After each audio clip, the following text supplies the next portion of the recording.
Bonjour, ceci est une vidéo d'apologétique. L'apologétique, c'est l'art de défendre la foi et la doctrine catholique face aux questionnements des chrétiens protestants, des vaudouisants, des athées et des agnostiques. Et cette fois-ci, c'est une question qui provient le plus souvent, et c'est logique, de la part des athées et des agnostiques. Jésus, l'homme, a-t-il vraiment existé? Très intéressant comme question, mais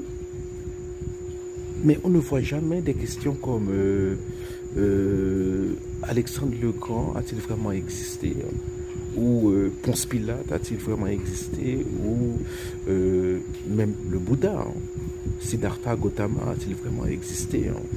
Voilà. Et pourtant, il n'y a pas plus de preuves historiques de l'existence du Bouddha ou d'Alexandre le Grand que de Jésus. Au contraire, il y a plus d'éléments montrant que Jésus a vraiment existé.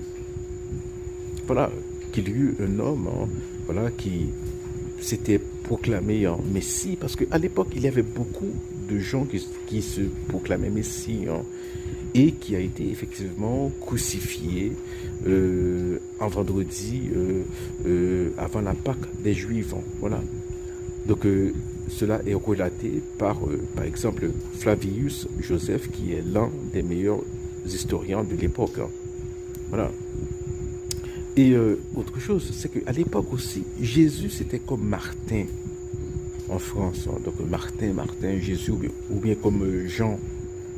Il y a des tas de gens dont le prénom, il y a des tas de personnes dont le prénom est Jean, ou John aux États-Unis, ou Joe aux États-Unis. Voilà. Donc c'est la raison pour laquelle Jésus se donnait le nom de fils de David. Jésus, fils de David, c'est pour se distinguer des tas de Jésus qui se disaient Messie, qui se proclamaient envoyé de Dieu. Donc oui, Jésus a vraiment existé. Il n'y a pas photo, il n'y a pas de doute là-dessus. Maintenant, bien entendu, c'est pas l'histoire ne peut pas prouver que Jésus était Dieu ou que Jésus est ressuscité. Voilà.